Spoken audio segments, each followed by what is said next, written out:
Hi, 8th grade students. This is Mrs. Guido. I'm going to be reading for you the text Tulsa, Black Wall Street, Part 1.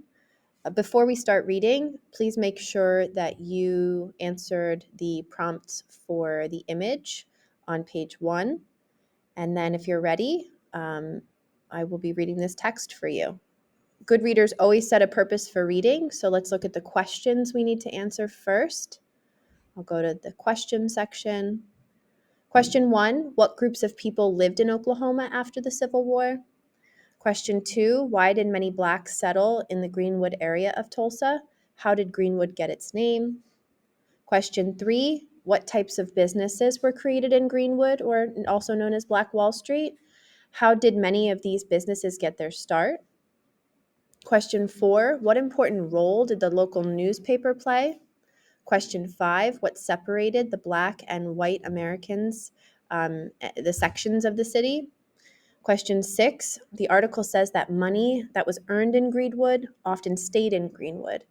That is, that people worked there, lived there, and spent their money there. We want you to think critically. How is this a sign of a healthy, well-functioning community and local economy? And then finally, we want you to tell us, what did you find most interesting about this article? Please make sure you give some examples and explain. Now we'll start reading the article together. As you read, feel free to highlight, underline, write reactions or thinking in the margins. Again, those are all active reading strategies and it helps our comprehension. Also remember, if we're highlighting, we should not be highlighting everything. Make sure you're only highlighting the most important words or phrases. Section 1, developed on Indian territory. Founded in 1906, Greenwood, a district in the city of Tulsa, was developed on Indian territory, the vast area where Native American tribes had been forced to relocate, which encompasses much of modern-day eastern Oklahoma. Some African Americans who had been former slaves of the tribes and subsequently integrated into tribal communities acquired allotted land in Greenwood through the Dawes Act, a U.S. law that gave land to individual Native Americans. And many Black sharecroppers fleeing racial oppression relocated to the region as well, in search of a better life post-Civil War. Oklahoma begins to be promoted as a safe haven for African Americans who start to come particularly post-emancipation to Indian Territory, says Michelle Place, executive director of the Tulsa Historical Society and Museum. The largest number of Black townships after the Civil War were located in Oklahoma. Between 1865 and 1920, African Americans founded more than 50 Black townships in the state.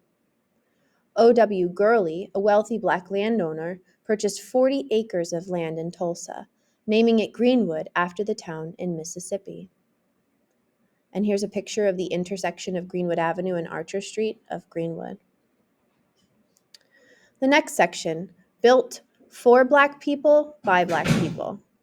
Gurley is credited with having the first Black business in Greenwood in 1906, says Hannibal Johnson, author of Black Wall Street, From Riot to Renaissance in Tulsa's historic Greenwood district. He had a vision to create something for Black people by Black people. Gurley started with a boarding house for African Americans. Then word began to spread about opportunities for Blacks in Greenwood, and they flocked to the district. O.W. Gurley would actually loan money to people who wanted to start a business, said Christy Williams, vice chair of the African American Affairs Commission in Tulsa. They actually had a system where someone who wanted to own a business could get help in doing that. Other prominent Black entrepreneurs followed suit.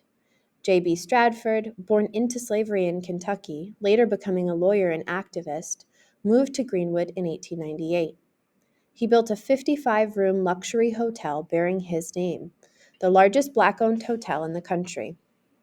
An outspoken businessman, Stratford believed that Blacks had a better chance of economic progress if they pooled their resources.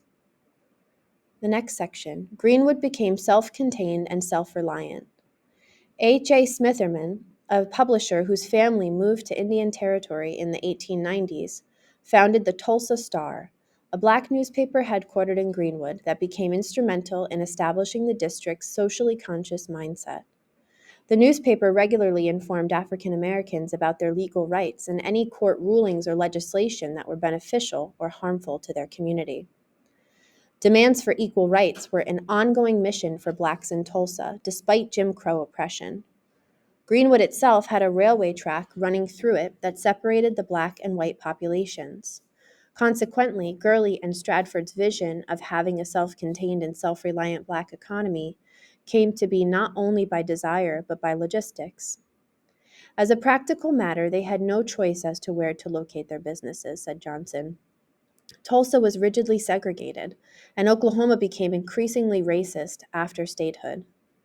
On Greenwood Avenue, there were luxury shops, restaurants, grocery stores, hotels, jewelry and clothing stores, movie theaters, barber shops and salons, a library, pool halls, nightclubs, and offices for doctors, lawyers, and dentists. Greenwood also had its own school system, post office, a savings and loan bank, hospital, and a bus and taxi service. Greenwood was home to far less affluent African Americans as well. A significant number still worked in menial jobs, such as janitors, dishwashers, porters, and domestics. The money they earned outside of Greenwood was spent within the district. It is said within Greenwood, every dollar would change hands 19 times before it left the community, said Place. Now, at this point, we finish reading the text.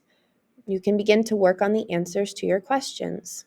If you need to go back to the text, if you need a section reread, feel free to go back in this video and replay any parts of the text you'd like to hear again.